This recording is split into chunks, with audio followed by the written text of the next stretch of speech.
Well, good morning. I feel like I was teaching preschool and have to say it's my turn to talk. Okay, thank you. Good morning. Ask any parent, any provider, or any business in just about any part of this country, and they will tell you we have a child care crisis in America. And that crisis could soon go from bad to worse as essential relief for the sector expires at the end of this month. So we are here today to sound the alarm and put forward a common sense solution.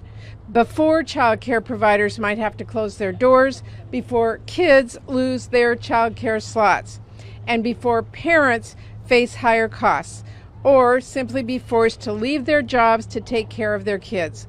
What's important to remember here is that our child care system has been on the brink of collapse for years, and COVID threatened to push it right over the edge. So President Joe Biden and Democrats took action. I fought tooth and nail alongside a number of my colleagues who are here today to deliver essential relief to keep the sectors afloat. And the relief we passed has now helped 220,000 child care providers keep their doors open and saved some 10 million child care slots. It has been a lifeline for our struggling child care system and the parents who depend on it. But if Congress now does not act, that lifeline will be cut off at the end of the month, and families and providers and our entire economy could suffer the consequences. You know, we invest in roads to make sure people can get to work. We have to invest in child care too. We need real reforms to end this crisis, not inaction that makes it worse. According to one group, going over the child care cliff could cost parents $9 billion in earnings and cost our nation over $10 billion in economic activity. And that is on top of the $100 billion plus it is already costing our economy. There's just no reason to let that happen. So today, we are introducing the Child Care Stabilization Act to extend the investments that are keeping our system afloat. Our bill will provide $16 billion in mandatory funding each year over the next 5 years for the Child Care Stabilization Grant Program that has proven so successful and so essential for keeping the system afloat and working parents the child care they need. And I'll say that again. Our bill is to keep the child care system afloat. We absolutely have to do a lot more to rebuild child care in America, like pass our Child Care for Working Families Act. But what we're talking about today is urgent legislation to keep the child care industry from crumbling. I want to thank my colleagues, Senator Sanders, Whip Clark, and Congresswoman DeLauro, and so many others for leading the charge on this. But here is the plain truth. We need our Republican colleagues to join us in this effort as well. Because when I say we need to act more urgently before things get worse, I don't just mean parents are going to feel the pain, or child care workers are going to feel the pain. I mean the entire U.S. economy is going to feel this. The child care industry holds up every sector of our economy. It sets our kids up for success. It allows mom and dad to get to a good paying job.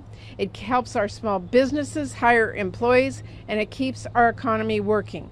Ask any parent, ask any business owner, and they will tell you this is not a partisan issue. It is an urgent economic priority. And I'm determined to make sure Congress treats it like one. So I'll talk to anyone and everyone in Congress on both sides of the aisle about this bill, and I will keep fighting to make progress we can. And as I've said so many times, the child care crisis has to be a priority for Congress. And you can bet I have no plans of letting up, and I know the people behind me and so many others are not going to either. So with that, let me turn it over to my friend Senator Sanders, who is our Help Committee chair and has really stood firm right alongside me to keep this issue at the top of the agenda. Senator Sanders. Well, let me thank Senator Murray for her years of advocacy for children and parents and for child care in general. And let me thank Tim Kaine from Virginia for his long work on this, and Representatives Clark, DeLauro, Scott, and so many of my colleagues who are behind me.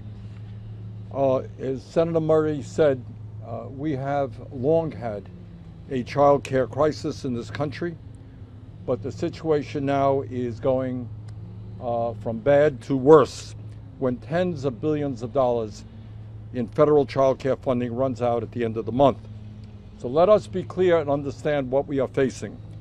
If Congress does nothing, and this funding is allowed to expire on September 30th, over 3 million kids will be in danger of losing the quality child care they have today. Over 3 million children, over 230,000 child care workers will be in danger of losing their jobs, and over 70,000 child care facilities all over America will likely be shut down. In other words, if we do not prevent this child care funding cliff, tuition for families, which right now is far, far too high, averaging about $15,000 per family, will soar. Wages for child care workers, which are desperately low, will go down even further, and fewer kids will be able to access quality child care. And as Senator Murray mentioned, let's be also clear. This is not just an issue for the children, for their parents. This is an issue for the entire economy. If people do not have quality child care, they cannot go to work. Many parts of this country today, we face a major workforce crisis. We don't have enough workers. And if you want to make that bad situation worse, allow this cliff to take place. So we are all here assembled to demand that we get our priorities right. And that in America, at the top of our priorities is the well-being of our children, is quality child care, is making sure that our child care workers are treated with the respect and dignity they deserve. They're doing some of the most important work in America. They should not be paid $14 an hour. They should be paid a living wage with good benefits. So we are all here assembled to make certain that our Republican colleagues step up to the plate and that we address this terrible crisis. Now let me introduce Congresswoman Clark.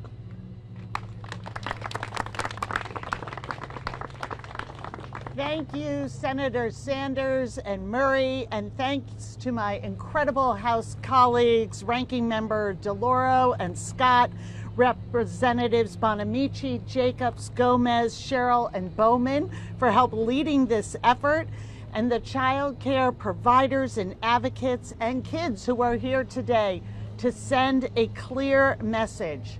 Child care is economic infrastructure. Ask any parent, ask any provider, ask any business owner. The pandemic revealed the fragility of our child care system, and this country had a national reckoning. Realizing what moms and dads and grandparents and providers and business owners have long known, child care holds our economy together. It enables kids to learn, parents to work, and businesses to thrive. And when our child care was pushed to the brink during the pandemic, it was Democrats and the Biden administration that stood up. We invested $39 billion into our child care system, kept 220 child care programs open, over 9 million children in classrooms, and more than 1 million early educators employed. States use this critical funding to reduce costs for families and improve pay for providers, a critical workforce whose wages greatly undervalue their work. We answered the American people's call and built a stronger, more accessible child care system. We cannot turn back now. On September 30th, this federal funding will lapse, and that means lost jobs, higher tuition costs, empty classrooms. That's why today we are so proud to introduce the Child Care Stabilization Act. This bill will provide $16 billion a year for 5 years to maintain our investment and protect the financial security of families. The reality is we have a long way to go to build a child care system that works for working families. But this relief funding has proved what's possible when we invest in child care, when we treat it for what it is, a public good. This isn't a partisan issue. Just like our roads and bridges, this is fundamental to the success of our entire economy. This is must-pass funding. We must prevent our country from going over the child care fiscal cliff. And then we must do more. Our work isn't finished until every family in every zip code can afford and find the care that they need. And with that, I will turn it over to a partner who has been a champion for child care from Virginia, along with Jen McClellan from the House. Virginia is well represented, Senator Tim King. Well, hey, thank you. I want to thank Catherine for those kind words. How great it is to stand here today, first with our fantastic advocates and parents and educators. One of my 3 adult children is an early childhood educator, so I've got a real soft spot for the people who are doing this most important work and almost universally being dramatically underpaid for doing it. I'm thrilled to be here with my Senate colleagues, Senator Murray, who's led on this issue since long before she was in public office as an early childhood educator, and Senator Sanders, and then my House colleagues, and in particular I want to acknowledge Bobby Scott, the lead Democrat on Ed and Labor, and then my Congresswoman, Jen McClellan. What you see here is people who get this issue, and I could talk about it from the standpoint of kids or parents or early childhood educators using my son's example, but what I really think I want to do in my now 1 minute is just talk about the effect on the economy. Everywhere I go in Virginia, my employers, they could be healthcare, hospitality, ag, construction, say it's hard to hire people. It's really hard to hire people. How are we going to solve that? This is the chief difficulty, in my view, with the American economy right now, is a labor market that's too tight.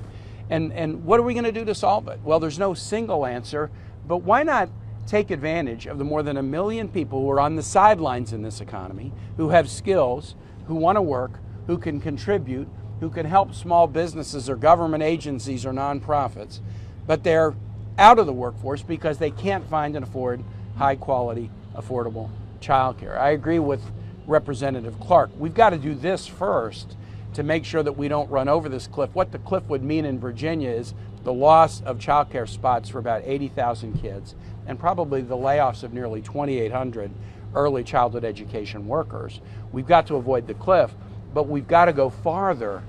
And Senator Murray is leading on a really important initiative that would cap child care costs for American families. It would be really important.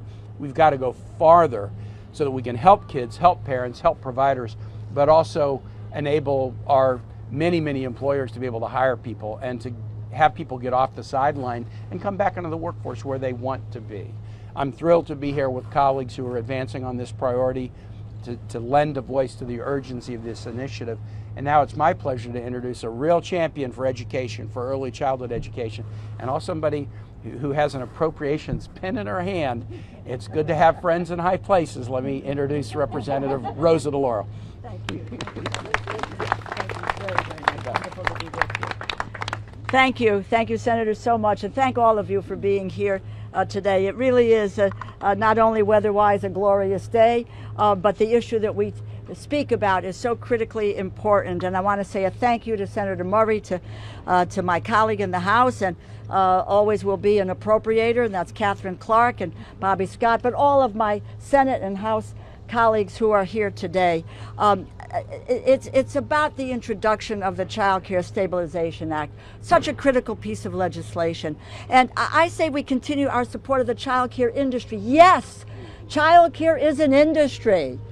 We have an automobile industry. We have an airline industry. We have a restaurant associations. And when they get in trouble, what do? They turn to this place and they say, we need help. Well, that's what the child care industry is talking about. We need help. They can't go off this cliff. It is critical infrastructure. And you know, When you listen to people in all of our districts, in all of our states, what is the single biggest issue that they face today? It's cost of living. They are struggling. They can't make it. And so when you ask your question, is the economy helping you? No, because their wages haven't risen in the last several years. That's what we need to be cognizant of. And if we don't allow them to have the wherewithal to have child care, then we are not going to provide them with their opportunity to work, to be competitive, to get that economic security for themselves and their parents. Because we know if child care is accessible and it's affordable, parents and our children survive. So we need to keep up those investments to help parents. That is what our obligation is in this time of difficulty and struggling for people in the economy. We also need to improve the social and emotional learning of our children, and that is what child care does for our kids. It's not warehousing our kids. It's beginning to give them the foundations of success. And we have to provide our providers with the wherewithal so that they can deliver the best care.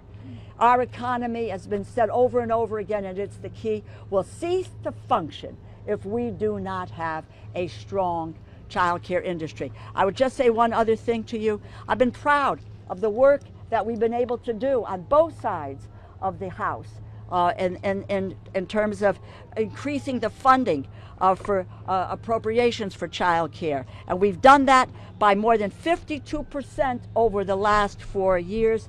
And we are not going to let anyone turn us back on the amount of money that we need in order to keep this industry as strong as it needs to be. We need to safeguard, strengthen our investments so that our kids and their families can survive. Let's come together. Let's pass this critical legislation.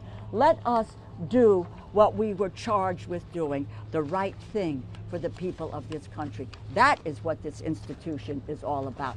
That's what our mission is. And it is not to shut down a government. It's to keep it open and to keep families working, thriving, and able to take care of their families. Thank you. And it is my pleasure to introduce Cynthia. I have your name. I don't know your last name, but come on up. Let's go, Cynthia. Let's go. We need to hear from somebody who's on the line. Somebody who's on the line. Thank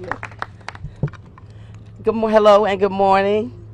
My name is Cynthia Davis, and I am the founder and CEO of Kings and Queens Child Care Center, a home-based facility in Ward 4 of Washington, D.C., the executive director of the D.C. Family Child Care Association, a child care change maker and with community of change, and a member of Spaces in Action.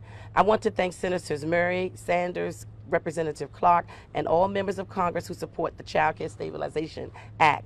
I wish I had come here today to celebrate, but my happiness, self-worth, and faith in the promises of legislators have to save the child care sector has been disturbed by impeding end of the ARPA funds. Reducing or eliminating these fundings could force my program to another layoff. I may need to increase rates and drop out of the public child care program to serve and start serving private families only. Or this could force my doors closed permanently, indefinitely for my program. This will devastate low-income and single-parent households and parents experiencing homelessness who hope to enroll their children in my program. All children, no matter their family's income level, deserve an equal chance at the start of their lives. The importance of the ARPA funding goes a long way for smaller educational programs like mine. For example, the ARPA funding allowed me to keep my high-quality program doors open for extended hours and waive co-pays for families when no funding was available during the pandemic. Only a few programs care for children during off-peak hours or overnight. I operate a 23-hour program, and many families who rely on public transportation need these extended hours. For the first time with the ARPA funding, I could pay myself a continuous salary and not have to work additional jobs to make ends meet. I have done all that is required of me by meeting the credentialing requirements requirements and attaining my master's degree in early childhood education. So I need legislators to do what's required of them. This means an immediate investment of at least $16 billion annually to raise salaries for workers and reduce waiting lists, staffing shortages, and rising tuition rates that will disrupt the families and our economy. This would also encourage states to sustain or build upon improvements enhanced through these grants. We are all in this together. As a professional educator of young children, I do some of the most critical work for our future of our society, our economy. We have to stop devaluing this work. Cutting ARPA funding will set our workforce into a recession. Many have left the field of early learning, and I do not want to be forced out of providing quality care for our youngest minds. The introduction of this bill is an important step. Please do not stop now. This is the time to show our strength. Let's work together and develop solutions to create an infrastructure that provides quality care with no or low cost to families, higher wages to early care teachers, quality benefits, and higher level education for all children from birth to school age. Thank you so much for this opportunity to speak.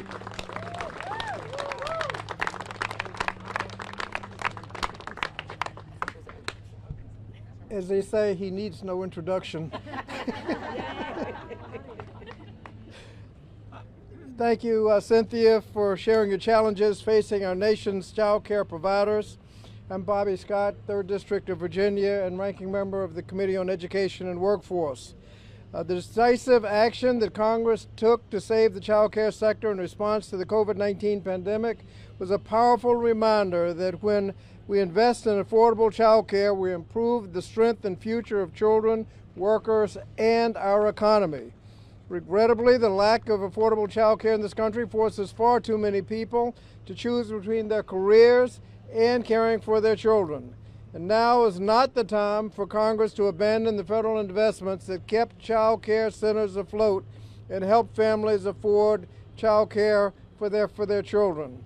So we must pass the Child Care Stabilization Act and provide for sustained funding that will support child care workers, expand access to high-quality learning, and empower parents to pursue rewarding careers. And I want to thank Senator Murray, Senator Sanders, Senator Kane, Minority Whip Clark, and other members of the House, especially my colleague from Virginia, Jen McClellan, and all of our other colleagues here today for their work on this urgent legislation. I'm now pleased to turn it over to another leading advocate for child care in the House, from California, Congresswoman Sarah Jacobs. Well, thank you so much to our Senate colleagues, Whip Clark, to our ranking members, and all of my colleagues behind me. Let's be clear, 80,000 kids just in California are going to lose access to childcare if this funding doesn't pass. As Senator Kane said, 80,000 kids in Virginia will lose access to childcare, and that's just in 2 states out of 50. And yet, what are House Republicans talking about? A baseless impeachment allegation. House Republicans' silence on the childcare cliff is a choice. Their inaction is a choice, and it's a choice that will be devastating for families, especially women across the country. You know, there's a lot of talk around here about fiscal responsibility, and there are apparently some who think that spending any money is a bad idea. But the fact of the matter is, letting this funding expire is fiscally irresponsible. Investing in kids is actually the best investment we can make. We save $6 for every $1 we invest in quality early childhood programs. Not to mention the nearly $1 trillion a year in GDP that we lose because millions of parents and caregivers can't afford the care they need to go to work. So while some of my colleagues may think we can't afford to pass this funding, the fact of the matter is we can't afford not to pass this funding. And that's why we need to pass the Child Care Stabilization Act, to maintain the economic gains we've made since the pandemic and to keep growing our economy. This isn't about politics. Every single parent I know, and I'm 34, so I know a lot of parents, every single parent I know, whether they are Republican, Independent, or Democrat, they are struggling with childcare. This is win-win-win for our families, our small businesses, and our economy, and it's time that our Republican colleagues come to the table. Thank you so much, and I'm excited to introduce Valerie. Good morning. My name is Valerie, and I am a mom of 4 from Fredericksburg, Virginia. I'm also an advocate for Save the Children Action Network. When it was my time to return to the workforce, childcare was the first thing that my family was looking for. We quickly found out that it was unaffordable and affected millions of families like mine. While searching for childcare, I discovered that the cost for just a few hours of care for 3 of my 4 kids would be equal to the salary that I would make in a week. It made more sense for me to stay at home than to go to work. Even when families can afford it, there aren't enough spots available. We experienced this when we found a program that would work within our budget, but they only had enough space for 2 of my 3 children. In our family, we know the positive effects of high quality care and the negative impact a lack of access can have on a child. We were able to enroll 2 of our children in an early childhood education program, but one of our children didn't have the same level of access, and we could see how differently their skills developed by comparison. Congress stepped in during the pandemic because they saw that childcare was an essential need for families. But childcare is still essential and families still need help. Congress needs to act to provide funds that support childcare providers, families, and most importantly, children. And it is my honor to introduce Representative Bonamici. Thank you so much, Valerie. It's really wonderful to be here with so many people who understand that investing in childcare is an investment in infrastructure that helps our economy, and it's an investment in our future. So thank you to my colleagues in the Senate and the House, but really, truly thank you to the parents, providers, and advocates who are here today to talk about this important issue. Congress acted quickly at the start of the pandemic to help childcare providers keep their doors open. And those grants were successful. But we are facing an emergency because the funding is about to end. It's already the middle of September. The funding is going to end. If it ends, hundreds of providers will likely close their doors, and millions of children in this country will likely lose their childcare slots. If it ends, families will have to make this difficult choice between paying for rent, going to work, or staying home with children. The need for affordable childcare comes up across the district I represent. I just had a roundtable conversation in a rural part of Oregon where they're opening up a new manufacturing facility. What did we talk about? The lack of affordable childcare and what that would mean to that community. And yesterday we learned that child poverty more than doubled after the child tax credit expired. We cannot let that happen. And we cannot let the same thing happen with child care. The Child Care Stabilization Act will continue this critical grant funding. We know we have more work to do, but we must pass this bill as soon as possible. This bill will help children, this bill will help families, and this bill will help our economy. So let's get it done. Thank you, and it's now my honor to introduce Representative Mikey Sherrill from New Jersey. Thank you. Well, first, I want to thank Whip Clark for her long history of fighting for children, for child care workers, and for our child care centers, and for bringing us here today. You know, from the moment I got into Congress, I've been fighting to make New Jersey more affordable for our families, to make it a little bit easier and their struggles a little bit less. And I can tell you this is a huge struggle for families, finding quality and affordable child care.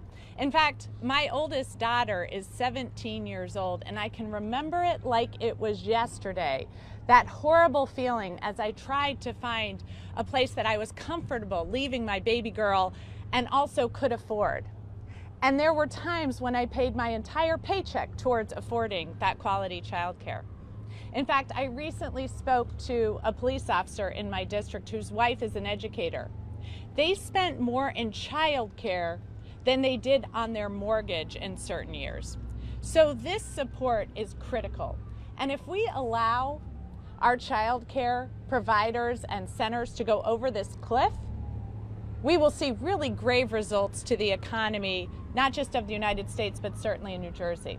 We'll lose $450 million to our economy. Families will lose almost $400 million in personal paychecks. So this is a critical need, a critical issue for our families and for our economy. Thank you so much. And now it is my pleasure to introduce Representative Gomez.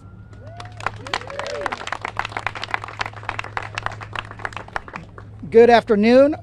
Thank you, Mikey. I'm here on behalf of the Congressional Dads Caucus, and we started the caucus based on 3 principles. And one of the main principles is fighting for affordable child care for everyone. Because we realize that this is not just a women's issue, this is not just a children's issue, this is a family and economic competitive issue. And we want to make sure that we lend our voices to this fight. And right now, we have a child care crisis with ARPA funding. So imagine if you take that funding away. Right now, an average family in the United States pays 26% on average of their income towards child care. And then the average American family pays 30% towards rent. So 2 things almost take up 60% of a family's income. So that leaves very little for investing in a business, saving for a retirement, going to college, you name it. It is not much left at the end of the month. So this is an important issue. We also understand that you can't go to work, right? Not only just women, but men. We have people who are in the building trades, iron workers, sheet metal workers, who can't go to the work site because they don't have childcare. So if we want to continue our economic growth and our economic competitiveness, we need to invest in childcare because everything else builds off of that. You can't get the workers to the workplace, you can't get them to the classroom, you can't get them to the boardroom, you can't get them to the assembly line, then they can't do their job. But this disproportionately impacts women. We recognize that, so we gotta get this done. So this Child Care Stabilization Act will help stop the bleeding. If we let it to expire, it might not be 26%. Less supply of workers means less slots means less supply. That means you're gonna be paying more. So maybe it comes 30%, 35% of family income towards childcare. And then that becomes even a bigger drag on our national economy. So I just want to thank Catherine Clark, our leader on this issue, as well as Senator Patty Murray and the other senators who are stepping up and fighting the good fight. But this is just one step, because even if we stabilize it, we got to make sure that we have more money to make the industry grow. Thank you. And with that, I'll introduce another member of the Dads Caucus who has more experience than me of being a dad. Only been a dad for about a year. So with that, Representative Jamal Bowman. That's right, man. I've been a dad for 22 years. And I got 3 kids of my own. Good afternoon, everyone. It's such an honor to be here. Thank you so much, Whip Clark, for your leadership on this issue. Republicans don't care about America's children. They allow our children to fall into poverty, and they're okay with our children not having access to adequate child care. They don't care about America's mothers. If they did, they would ensure that child care was available to our moms. They don't care about America's families. If they did, they would ensure the stabilization of child care in our country. This is a clear example. Their lack of support for this bill is a clear example of how they do not care about our children, our mothers, our families, and our society and democracy. I had the privilege of working in education for 20 years before coming to Congress. I started my career as an elementary school teacher in the South Bronx before becoming a high school dean of students on the Upper West Side of Manhattan, before opening up my own school and running it as a middle school principal for 10.5 years. So I have firsthand experience as a professional and in my personal life as a dad on the impact of quality childcare in the lives of children. And we do not and will not have a healthy democracy, a healthy society, and a healthy human race without investing in childcare. Quality investments in childcare and financial investments in childcare, as it was mentioned before, lead to better health, economic, education, and life outcomes. This is period, point blank. This is research-based. Look it up. Unfortunately, Republicans don't like to read books. That's why they're banning books across the country. And they don't like to follow research. But this is the bottom line. And I'll end with this. Without access to quality child care, our children are more likely to be exposed to toxic stress and chronic trauma. And when children are exposed to toxic stress and chronic trauma, their brain literally does not develop accordingly. And this leads to a disproportionate number of children who have experienced trauma being placed in special ed classes. and this also leads to children being caught up in something we call the school to prison pipeline. So if you want to reduce healthcare costs, if you want to reduce prison costs, if you want to see better economic and health outcomes, invest in child care, pass this bill. And thank you again so much to my colleagues for their voice and leadership on this, and let's get this done. Thank you so much. Oh. My bad. And it is my honor to introduce John Arensmeyer to deliver remarks. Well, I understand I'm the final speaker before I turn it back over to Senator Murray, so I will be brief, and we can move on in this lovely weather. So thank you for inviting Small Business Majority to speak here today. It is essential that we pass the Child Care Stabilization Act to ensure continuing adequate child care funding is a key factor in entrepreneurial stability bolstered by quality employment. Small Business Majority is a national advocacy organization. We have 85,000 members of our network nationwide. We focus primarily on underserved communities, heavily focused on businesses owned by women and BIPOC people. Because of our research and our daily interaction with Americans' entrepreneurs, we know that the majority of small business owners and their employees need affordable and accessible child care in order to thrive. 36% of business owners with children report that not having access to child care was initially a barrier to starting their business. And more than 3 in 10 employers report that employees' family and child care issues affect their job performance or productivity. Moreover, child care providers themselves are small businesses. They need financial support to continue to serve America's families. Thanks in large part to the great work by Senator Murray and her colleagues working with the Biden administration to pass groundbreaking legislation last Congress, small businesses are slowly regaining confidence as we move beyond the pandemic.